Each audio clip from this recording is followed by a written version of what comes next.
como antever problemas, né, na admissibilidade dos seus recursos. Isso aí, né?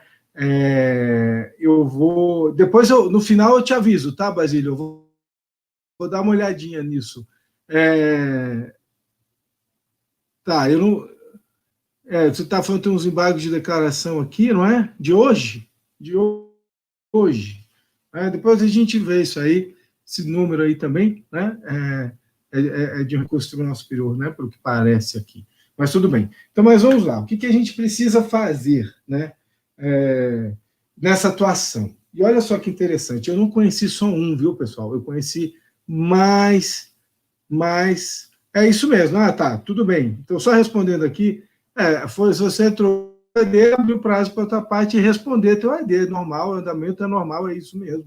Princípio do contraditório, não é? Cada recurso que a gente interpõe, a outra parte tem que ser ouvida, mesmo nos embargos de declaração. Isso já era feito antes, essa resposta aos embargos de declaração já era feita antes, na égide do código anterior, no final ali, nos últimos anos, e agora no atual código já está consagrado. Então, mesmo em embargo de declaração, tem as contrarrazões, resposta, ou impugnação, como você queira chamar essa resposta aí aos embargos de declaração, não tem problema o nome que você dá, tá bom? Então, vamos lá, pessoal. Então, o que acontece? O que ao longo dos anos, né? E o que a gente tem que lembrar? Quando você quer, né? O que a gente precisa? Quais são os passos que a gente tem que dar para conseguir algo que a gente quer, né? Chegar, atingir um objetivo, um desejo nosso, né? Então, isso é muito interessante, porque eu conheci não só um, mas vários advogados, até com certo sucesso, né? Que não sabiam advogar, atuar nos tribunais superiores. E aí, quando eles tinham a causa deles, né, quando eles tinham uma causa que precisava ele fazer um recurso especial ou um recurso extraordinário, eles entravam em desespero. Porque o que acontece? Eles não sabiam como fazer, eles não viviam aquele mundo, eles não imaginavam nem que aquele mundo existisse. Né? Eles queriam sempre resolver as suas causas até o segundo grau ali, né? Segundo grau, até o Tribunal de Justiça, o TRF. Eles não gostavam, não precisavam ou não queriam usar os tribunais superiores. Isso é muito comum, gente, principalmente nas gerações um pouquinho aí acima da minha, tá? Isso é muito comum. Só que esse mundo existe, né? Esse mundo existe, a gente precisa conhecer esse mundo, a gente precisa viver esse mundo dos tribunais superiores. É um mundo restrito ainda, sim, é restrito, né? É muito difícil a gente vencer o juízo de admissibilidade. E é por isso que eu estou aqui no canal com vocês, tentando passar esse meu conhecimento, porque eu já tive muitos recursos conhecidos e providos. Né? Aprendi isso dentro do STJ, quando era assessor, aprendi muito na minha advocacia particular e principalmente na advocacia pública, que eu já perdi a conta de quantos recursos especiais extraordinários eu fiz na vida, eu nunca contando, não. Tá? Eu fico maluco com esse negócio de contagem. Né? E eu tenho um grande amigo meu, que inclusive é um grande advogado, e a gente jogou futebol a vida inteira, né? Joguei bola com ele a vida inteira, desde garotinho. Ele tem um campo de futebol na casa dele, ele é viciado em futebol, e ele gosta de jogar de atacante, de artilheiro, né? E o que acontece? E a gente morre de rir dele, porque ele faz os gols dele, faz muito gol, né? Aquele que é estilo Romário, vascaíno, admira o Romário. E o que ele tem? Ele tinha um caderninho que ele anotava os gols dele. Ele botava no grupo da gente lá, fiz tantos gols, já fiz 3.000 gols, já fiz 2.500 gols, e a gente ria muito, se divertia com ele, isso apenas para estar aí nos últimos anos. Mas é isso, se eu anotasse cada recurso que eu já fiz na vida, eu perderia, e aí eu não sei quanto ficaria lucro, realmente é uma conta difícil para eu fazer, né? Mas o que eu já fiz já me deu realmente essa tranquilidade de estar aqui com vocês e tentando passar o conhecimento que eu adquiri ao longo desses anos. Eu não estou sozinho, vocês sabem que eu não estou sozinho no canal, né? Tem a Mirella também, que só atua em Tribunal Superior, né? Na procuradoria dela, do estado dela, que é de outro estado, atua aqui em Brasília, só faz teste também lá para as bandas da procuradoria dela, não só da minha, né? A gente no escritório com os nossos clientes, então é isso que eu quero falar com vocês hoje, essa questão de antever, né? Por exemplo, eu tenho alguns casos no escritório que eu já sei que eu vou ter que fazer um recurso especial ou extraordinário, que eu sei que é uma justiça. E o que eu já venho fazendo desde que eu fui contratado pelos clientes. E já tem tempo que eu estou com eles, porque a gente até tem vitórias nesse processo, liminares concedidas. O que acontece? Eu já defini qual é a causa, quais são as questões federais e constitucionais que eu vou ter que debater, que eu já debati, que a gente já levantou, né, ali na instância, nas instâncias ordinárias. Então, eu já tenho o meu recurso especial, o meu recurso extraordinário, ambos desenhados. Eu já estudei toda a jurisprudência do STF e do STJ para ver como é que eu vou trabalhar essa jurisprudência a meu favor. O que eu vou encontrar a favor da causa dos meus clientes para permitir que esses recursos ultrapassem o juízo de admissibilidade, né? E isso é que é muito importante vocês terem em mente. O que é antever? Primeira coisa que a gente tem que ver, que tem antever, né? O que a gente precisa? Início de tudo, gente, como eu falava, algo que a gente quer, né? A gente primeiro enxerga esse algo, conhece, sabe da existência desse algo. Se a gente não conhece isso, a gente não sabe dessa existência, a gente jamais vai querer algo que a gente não conhece. Né? Eu jamais vou querer, né, namorar uma menina se eu não a ver primeiro, se eu não a vir primeiro. Né? Foi assim com a Mirella. Né? Eu a vi na faculdade, me apaixonei e fui atrás. Não é? É assim que a gente faz. Então, uma coisa muito interessante que eu queria até lembrar vocês, eu gosto muito de assistir programas assim, né, de ciência, de astronomia, as histórias dos astronautas. Não é? E o que chama atenção nesses programas tem os depoimentos dos astronautas, os astronautas atuais, os antigos, e o que eles dizem? Quando que eles quiseram ser astronautas? Geralmente todos ainda quando eram crianças, quando eles olhavam os céus, observavam as estrelas, os planetas, a Lua, com os pais. Largaram, eles viram que existia aquilo e falaram, eu quero chegar lá. Como é que eu faço para chegar lá? Eu tenho que ser um astronauta? Então eu vou correr atrás disso. E olha, pensa bem na tua cabeça, né? Me preparar, o tanto de coisas que eu teria que enfrentar, né? Realmente o meu corpo não é preparado para isso. Né? Eu não entro em nenhum desses brinquedos de Disney que giram. Né? Montanha-russa eu suporto bem, gosto, aprendi a gostar, mas esses que giram, né, pode ser um carrossel, eu já fico tonto. Então, eu jamais seria um astronauta. Né? Mas isso aqui que a gente faz, esse nosso objetivo, graças a Deus, não há limitações físicas. Né? Basta você querer, enxergar, querer, e aí pensar o que eu tenho que fazer para atingir essa advocacia de sucesso, uma advocacia confiante, né, saber fazer meus recursos, preparar meus processos e ganhar meus processos, se for necessário, no STJ e no STF. Né? Eu garanto para vocês que é muito mais fácil do que virar astronauta. Ou alguém aí discorda. Né? Eu acho coisa que aborrece a gente, né, na nossa carreira de advogado. Né? É a questão do imponderável. Por melhor que eu possa fazer o meu trabalho, por mais perfeita que a minha petição possa estar, por melhor que eu tenha trabalhado no meu processo, esteja tudo certo, o meu direito seja bom, eu ainda corro o risco de perder a causa. Eu ainda corro o risco de perder o processo, porque pode cair na mão do juiz ruim. Né? Ou nunca ninguém teve esse problema aqui. Sim, a gente enfrenta esses problemas, mas, por sorte também, o nosso sistema, o que ele admite? Né? A gente tem a condição de, ainda que tenha sido julgado por alguém que não viu o teu processo adequadamente, que não analisou adequadamente, que não se aprofundou, não entendeu, você tem a chance de recorrer.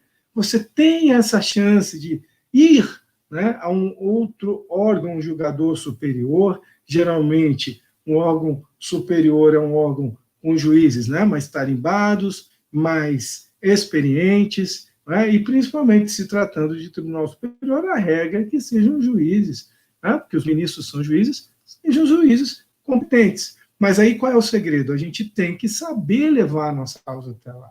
E aí realmente tem uma técnica especial, tem uma estratégia. Quando eu falo técnica, além da técnica de elaboração do recurso, você tem que saber atuar de forma estratégica, preparar a sua causa para deixá-la madura para julgamento, tanto no STJ como no STF. Você pode procurar os dois tribunais, ou você pode ir apenas a um desses tribunais. Não é?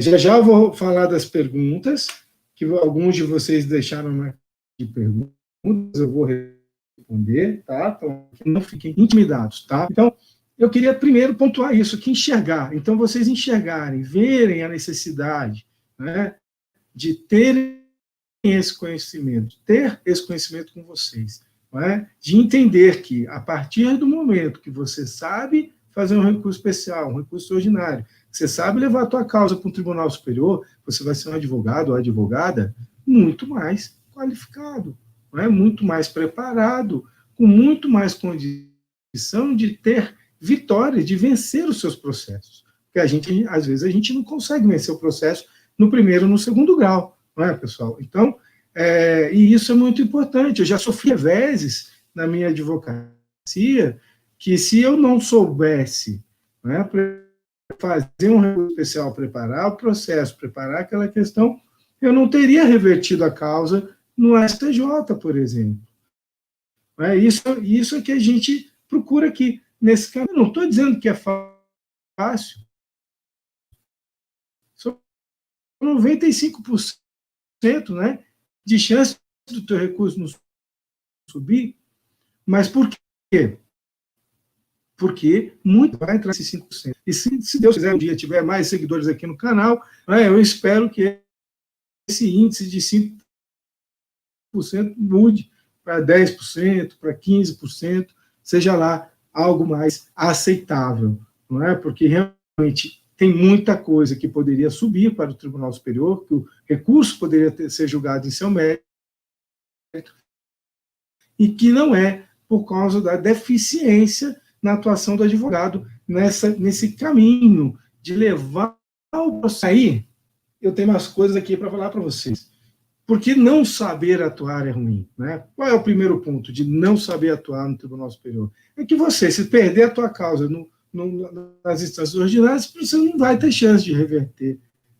Ele foi contrária, não é? Que vai retirar, por exemplo, a possibilidade de receber os honorários de êxito, não é? Que vai fazer você, às vezes, talvez, não sei, mas perder alguns pontinhos ali com o seu cliente, né? Então, não tem nada mais gostoso, gente, do que você, às vezes, você receber um processo já perdido, não é? Que vem perdido, que entra no teu escritório perdido, para você levar para o STJ ou até para o STF, você conseguir reverter isso no STJ, no STF. Pô, o cliente ele te manda flor, te paga os honorários, te dá presente, manda presente fim do ano, lembra sempre de você, te traz outras causas, consultar para tudo, porque fala, pô, problema. E olha, não precisa ser da área jurídica para saber o quanto que é difícil, né, reverter uma decisão, uma causa, né, e é isso que eu quero passar isso para vocês. Então, você vai perder aqueles medos. Quais são os medos, né, que a gente tem quando a gente não consegue atuar com eficiência no Tribunal Superior? O primeiro deles, perder o processo. Depois, você pode ter o quê? Perder o cliente para um outro advogado que faz esse serviço. O cliente pode procurar algum advogado que faça esse serviço. Ou você vai ter que fazer, né?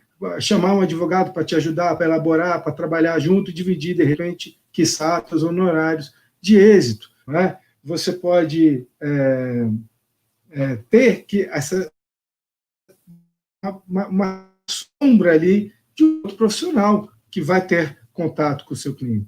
Agora, você quer ficar desse lado da moeda ou do outro lado? Que é aquele advogado ou advogada que é o procurado nessa hora, que é quem o cliente procura. Já tem você com ele ali no processo, não precisa procurar ninguém, porque você tem condições de resolver o problema dele. Se você não resolver, ele sabe que provavelmente ninguém mais resolveria, não é? Então, para ir para esse outro lado da moeda, tem que realmente entender esse funcionamento do processo, da estrutura do processo, dos tribunais, como é que a gente faz esse trabalho.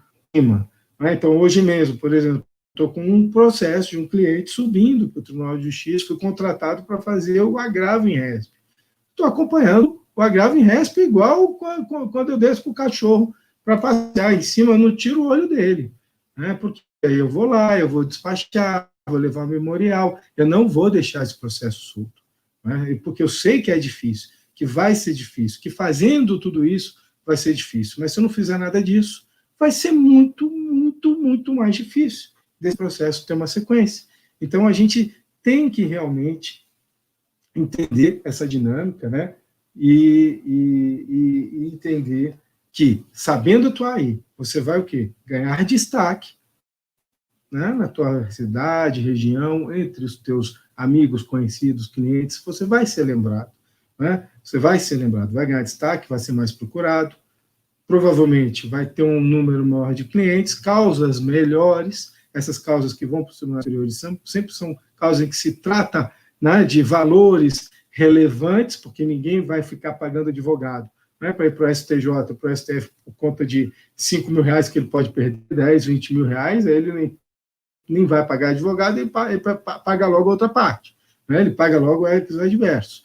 Então, ninguém vai fazer isso. Então, você vai lidar com causas melhores, né? Com causas mais valiosas. Causas mais valiosas, se tiver tudo certinho no teu processo, fixação dos honorários advocatícios, valor da causa, que é um tema que eu vou tratar aqui daqui a alguns dias, que é muito importante, né? A gente saber fixar o valor da nossa causa, para na hora que ganhar o processo não receber uma migalha, né, que acontece demais, e muita gente esquece disso, né, na hora do começo ali do processo, ou da contestação e da inicial, de fixar adequadamente o valor da causa. E não se engane, gente, você acha que o juiz vai ficar preocupado se o valor da causa está muito certo, está errado, ou se você vai sair prejudicado como adversador da causa e vai receber honorários irrisórios? Não vai, não vai.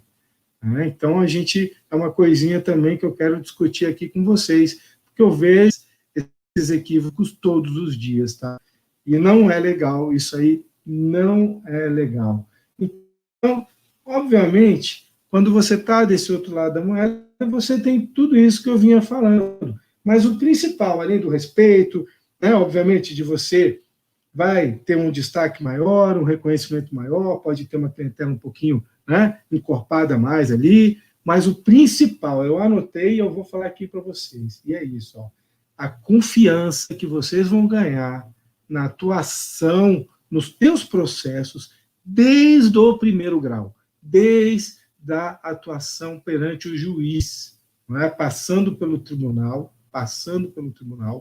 né, e indo, obviamente, até os tribunais superiores. Então, você conhece o direito já de uma forma, né, tem aquela confiança para atuar em processo civil, sabendo que a tua causa, você sabe como vai levar essa tua causa para o STJ, para o STF, e você conhece a grande parte já da jurisprudência, ou pelo menos sabe encontrar ali na jurisprudência desses tribunais superiores está a teu favor, você não vai baixar a cabeça para o juiz, você não vai baixar a cabeça para o tribunal. Entenderam? Isso é muito importante, isso é relevante. Quando você tiver decisão absurda, você vai reconhecer na hora, porque tem vezes que o juiz dá uma decisão, ou o tribunal, e você ainda corre o risco de se conformar com algo absurdo, né, com a procuradoria, né, na procuradoria.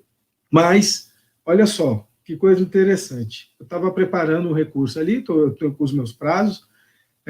Outra coisa que eu vou contar para vocês, como eu organizo meus prazos, qual a ferramenta que eu uso, e vou passar para vocês também aqui. E o que acontece? Eu tive uma decisão, estava com a apelação que a gente ganhou, né, e a fixação dos honorários advocatícios estava errada. Né, entramos embaixo de declaração para mostrar, para preparar, continuou, o tribunal não quis saber, manteve a fixação totalmente errada. E aí eu falei, não, vou fazer o meu recurso especial, né, prazo, em dobro, né, Fazenda Pública, 30 dias. Fui olhar ali no 15º dia para entrar PJE, o processo já tinha do prado, né? Você está pensando, inexperiente ainda, você acha que você cometeu um equívoco grande, fala, pô, peraí, o processo não está mais aqui, perdi o prazo, né? E aí, no PJE, gente, não dá para eu simplesmente peticionar, fazer o protocolo do meu recurso, porque não tinha mais processo no PJE do segundo grau. Né? E o que eu tive que fazer? Eu tive que acessar o processo lá na primeira instância, fazer uma petição para o juiz explicando o que tinha acontecido, falar, olha, aqui é fazenda pública, prazo em dobro, foi intimado dia tal, o prazo só ia acabar daqui a 20 dias, e hoje o processo já está aqui, eu não tenho como interpor o recurso lá no tribunal, preciso que o senhor juiz, que está aqui com o processo agora, remeta, né, esse processo de volta ao tribunal. E aí citando, obviamente, o artigo de lei, explicando ali, petição simples, uma folha e meia. O juiz na hora. Eu liguei, só que o que eu fiz? Sabe? Não vou deixar correr, porque esse juiz pode deixar essa petição para analisar vários dias, não sei quanto tempo ele vai demorar. Então, eu dei entrada com a petição na sexta-noite, liguei na segunda-feira. Falei com o assessor do juiz, com o oficial de gabinete, ele me atendeu, expliquei toda a situação, falei, preciso de urgência, preciso que vá para o tribunal. Foi tranquilo, o juiz pegou, fez um despacho adiante do explanado aqui, remeto os autos novamente à turma civil competente para análise. E a turma que chegou lá no tribunal, o que a turma fez, os desembargadores, uma linha, reabriu meu prazo. Hoje mesmo, o processo nem está comigo, porque eu estou de férias, a gente nem foi intimado ainda, né? Mas já está lá o despacho dele, já dei entrada no recurso especial, já resolvi o problema. Né? Não vou dar chance para o azar. Né? Por quê? Porque agora está tudo tranquilo, tem um despacho, reabriu o prazo, está lá, meu recurso já está lá, não vai ter problema nenhum. Então, é uma forma de atuação que a gente tem. Né? Petição foi suficiente. Dá uma ligadinha também, às vezes não custa nada. Né? Como é que você vai acompanhar um processo no STJ, um gabinete? Cada gabinete é um universo, gente. Cada gabinete tem um chefe de gabinete diferente, tem uma estrutura de trabalho diferente, né? Uma dinâmica de trabalho diferente. Você vai ter que ligar e se informar como é que está, quando é que vai, quanto tempo demora, não é? Quanto tempo eu tenho para fazer, para preparar meu meio de campo, para levar memorial, para falar com quem eu preciso falar, despachar com quem eu preciso despachar. Só que isso tudo a gente tem que ir fazendo com antecedência, tá, pessoal? Não dá para deixar para a última hora, né? Então é isso, gente, que eu tento passar aqui, né, nos tribunais para vocês, atuar de uma maneira que você tenha muito mais facilidade no conhecimento dos seus recursos. Uma vez que você tenha o recurso especial extraordinário conhecido, no mérito, a tua chance de levar uma vitória, de ganhar, aumenta demais. Tá? Então, essa é a função aqui do nosso canal. É isso que eu quero entregar sempre para vocês. Tá? Agora, o que vocês têm que entender, não pode esquecer. O jogo nos tribunais superiores é diferente e é bruto. Tá? É outro jogo, não é futebol, é futebol americano.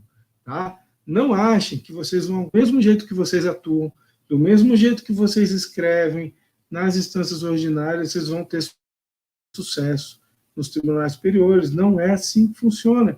Então, ali, Tribunal Superior, uma frase fora do lugar, aquilo que eu falo, Ctrl-C, Ctrl-V, né? Errado, que você importou da apelação e falou em prova, você toma uma súmula 7 na cabeça, teu recurso acabou, morreu. Então tem que tomar muito cuidado, não é assim que funciona. Uma letra fora do lugar, gente, uma letrinha. Você fez um recurso especial pela linha A, mas aí esqueceu, você pegou um modelo tão antigo que tinha linha C e largou lá. E aí no teu recurso especial não tem nada de linha C, não tem o dissídio, você pede o recurso especial, vai cair numa deficiência recursal. Então vocês têm que tomar muito cuidado, importante que vocês tenham aí, o jogo bruto.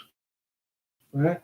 Você tem que aprender a definir quais são as questões federais e constitucionais da tua causa. Né? Para quê? Para provocar o debate delas.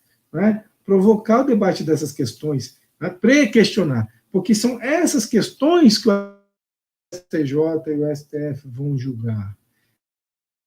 Eles não vão julgar se o caráter, o outro fez aquilo, fez assado, fez assim. Eles não vão julgar isso, gente. Tá? Eles vão julgar o quê? O que eu tenho aqui? Qual é a questão federal que eu tenho aqui? Se for um recurso especial, é essa. Espera aí, aqui está em jogo, né, um artigo, uma lei federal que está podendo ser violada, eu vou analisar. Então, isso você tem que antever lá atrás, lá atrás. E aí chega o momento de eu tentar aqui dar a resposta, né, para quem deixou a resposta lá na caixinha. Então, vamos à primeira pergunta.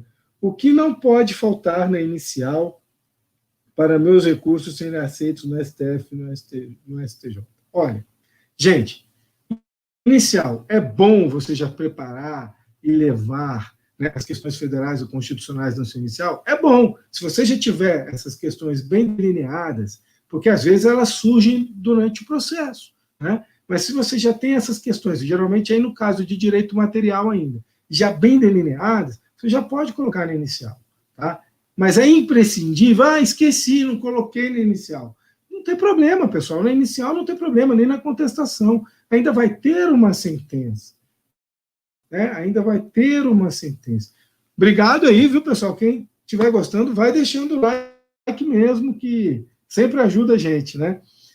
Então, vai ter uma sentença ainda. Mas aí vem o momento que realmente importa, né? E o que não pode faltar na minha apelação, né? Ou nas contrarrazões de apelação, tá? Ou nas contrarrazões de apelação. O que não pode faltar? Aí não pode faltar os artigos que você entende que estão sendo violados ou que podem vir a ser violados. Não pode faltar isso, nem na sua apelação, nem nas contrarrazões de apelação. Tá, gente? Isso é fundamental. Tá? É o momento. Esse é o momento. E, claro, se surgiu ali alguma coisa ali no próprio acordo, alguma violação ali, você vai ter que usar os embargos de declaração para provocar esse debate. E, obviamente, por consequência, o pré-questionamento. Né? Então, claro, o pré-questionamento é um dos requisitos para que os tribunais analisem essas questões federais ou constitucionais, dependendo aí cada tribunal, né? STJ ou STF. Então, isso é importante, isso é antever. Ah, legal, muito bom, de Curitiba. Hoje eu não perguntei para vocês de que cidades vocês estão assistindo. Deixem aí, Curitiba, legal, muito legal, muito legal, muito legal.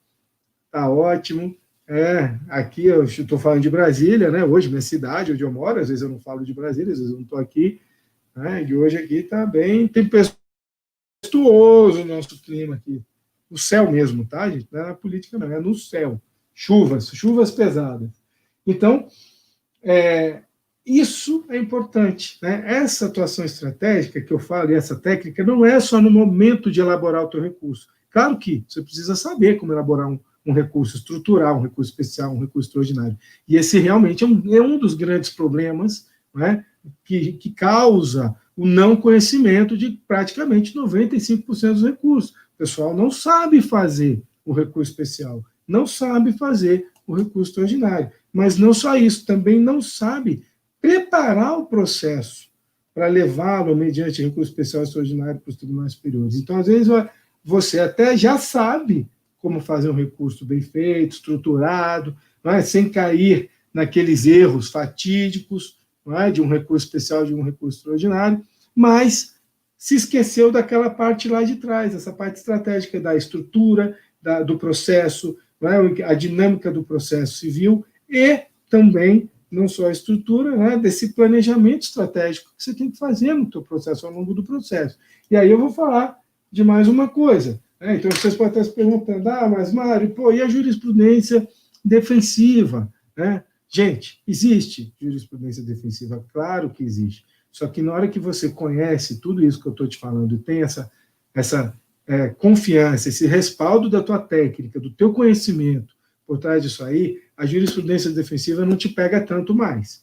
Tá? Aí ela vai ter que ser muito... Aí não tem jeito, né? Aí se o abuso for do lado de lá, infelizmente a gente está do lado mais fraco, mas é aquilo que eu sempre falei, tem sempre um recurso subsequente. E se o teu direito for bom e se você tiver razão, sempre aumenta as suas chances de sucesso no recurso subsequente. Tá? Então, não se assustem também tanto assim com jurisprudência defensiva. Tá? Ela existe? Sim, existe. Mas você pode se defender dela, é o que eu falo, advocacia defensiva.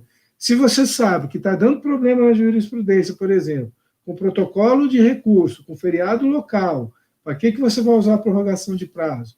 Para que você vai recorrer ao risco de não se lembrar de juntar a prova do feriado local?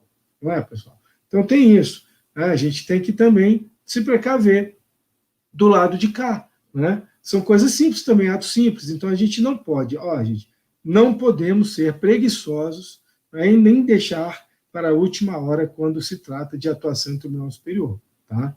Tem sempre muita cautela, muita checagem.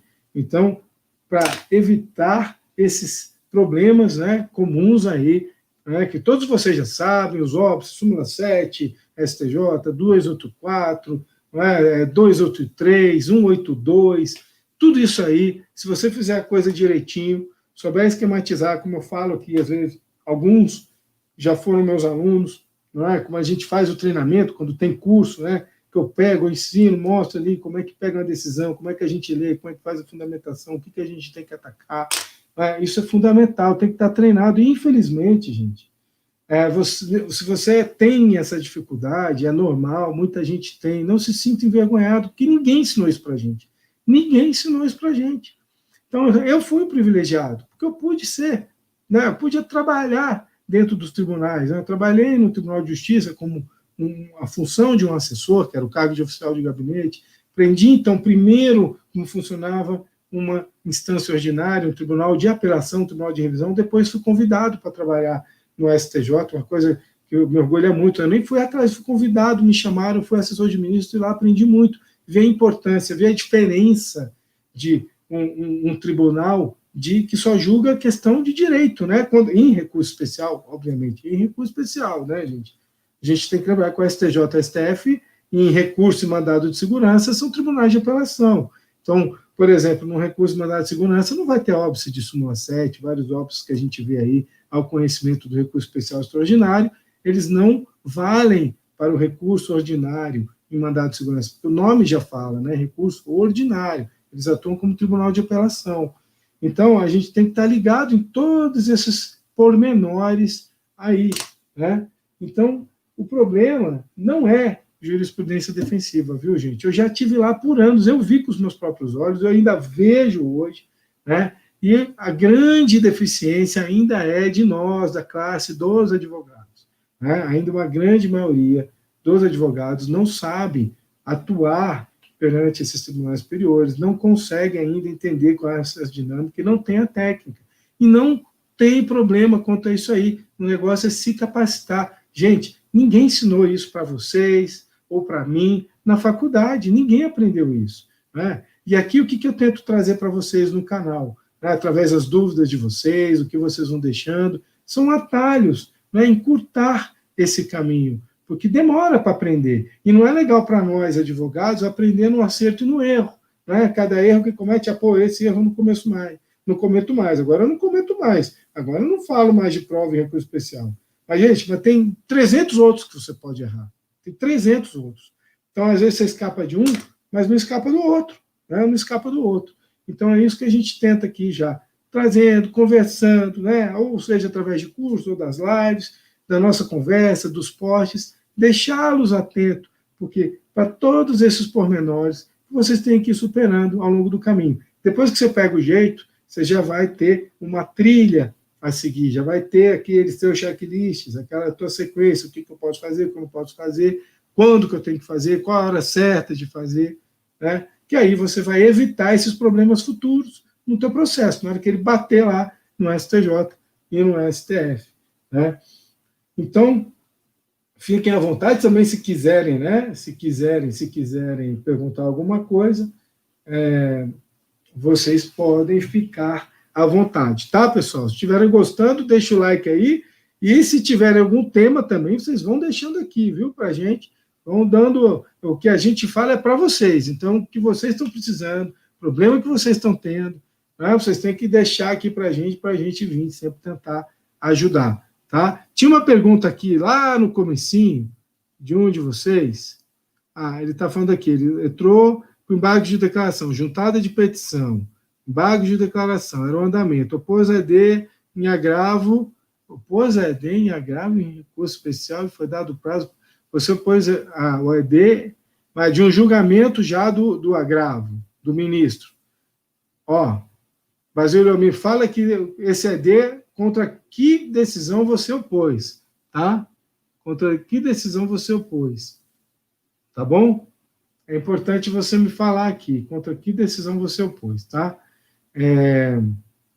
E vamos ver aqui, temos ainda, o que mais que eu precisava falar para vocês, para ver se eu não esqueci de nada aqui do meu roteiro. Ah, sim, vamos lá, tem meio que um passo a passo aqui, tá, pessoal? Passo a passo.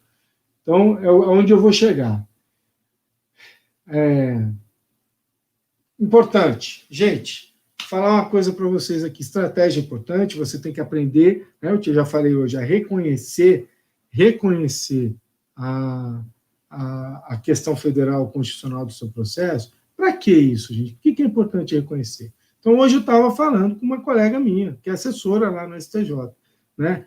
E ela me fez lembrar de uma coisa que foi assim, que me irritava demais quando eu era assessor lá, né? E o que era essa coisa? Era o tal do recurso especial metralhadora. Vocês sabem o que é o recurso especial metralhadora, gente? Alguém faz ideia? Vão colocando aí, né? Se vocês fazem uma ideia.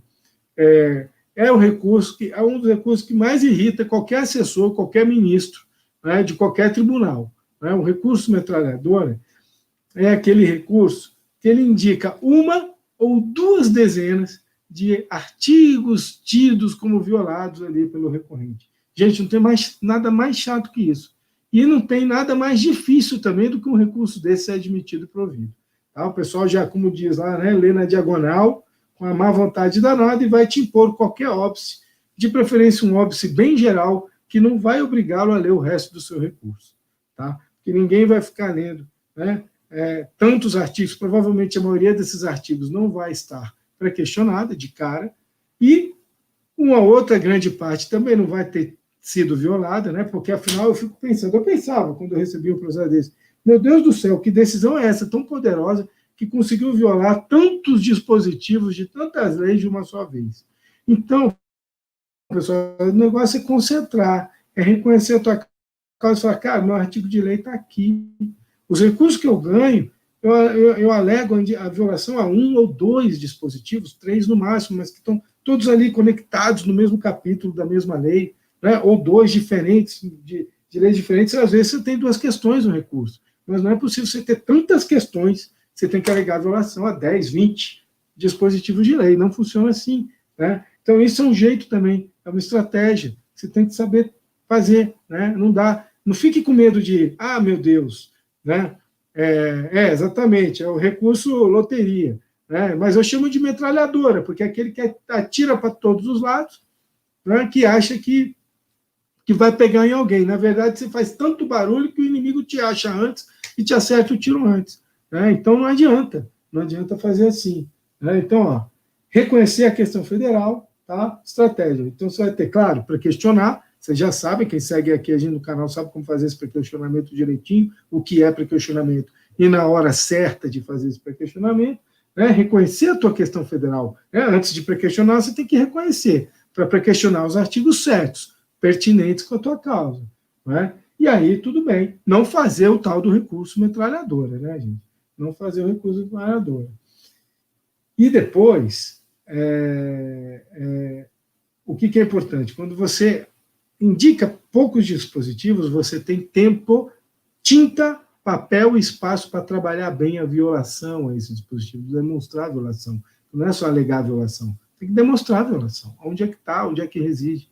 Então, tome cuidado também com o 1022, muita gente entra sempre com o 1022, alega a violação ao 1022, a questão do desembarque de declaração, mas não sabe como demonstrar aonde que está a violação. E aí depois acaba tomando ferro, né, lá em cima, no STJ e no STF, porque, né, principalmente aí no 1022 no STJ, porque aí quando vem a hora do agravo em resp, ele não sabe nem o que fazer, né, para falar da violação ao 1022, que ficou fraco o argumento dele. Então isso aí também é muito importante. Então vamos lá, pessoal, para caminhar aqui para o encerramento da nossa live, tá? O finalzinho, conclusão, resuminho, do que é mais importante aqui de hoje, para você guardar aí na tua cabeça. Como é que você faz? O que é importante em Tribunal Superior? O jogo é outro, o jogo é bruto. O que é diferente de Tribunal Superior, de Tribunal de Instância Ordinária? Qual é o jogo? O que muda? É que nos tribunais superiores, pessoal, a dificuldade é ultrapassar o juízo de admissibilidade, tá? Nos tribunais de instância ordinária, TJs, TRFs, você não tem tanto problema quanto a vencer o juízo de admissibilidade. Então, qual é o negócio do Tribunal Superior? Você consiga que julguem o mérito do teu recurso especial, o mérito do teu recurso extraordinário. Isso é o mais difícil, que julga mérito. 95% não julgam mérito, tá? Então, você tem que lembrar disso aí. Como é que você consegue fazendo isso? Né? Claro, conhecer bem o processo civil, trâmites do processo e os momentos em que você tem que pré-questionar e o que? Reconhecer qual é a sua questão federal, qual é a sua questão constitucional e trabalhar nisso aí, no pré-questionamento, né? Trabalhar em cima dessas questões para você ter uma tese forte lá para cima. Não preocupe, você não precisa alegar violação a 200 artigos, que aí você acha que vai dar certo, que o recurso vai funcionar. Não é assim que funciona. Tá? E, claro, fazer a checagem dos requisitos gerais e específicos de admissibilidade desses recursos. Né? Além dessa estratégia disso que eu falei, pré-questionamento é um dos requisitos específicos, mas ao lado do pré-questionamento, se for um recurso especial, você ainda tem o esgotamento de instância. E além do esgotamento de instância, se for um recurso extraordinário, você tem a preliminar de repercussão geral. Tá, pessoal? Não esqueçam disso. Espero aí ter contribuído com vocês um pouquinho mais hoje, né? Que vocês tenham gostado de ficar aqui comigo. Quinta-feira tem mais, 9 horas, nesse mesmo horário.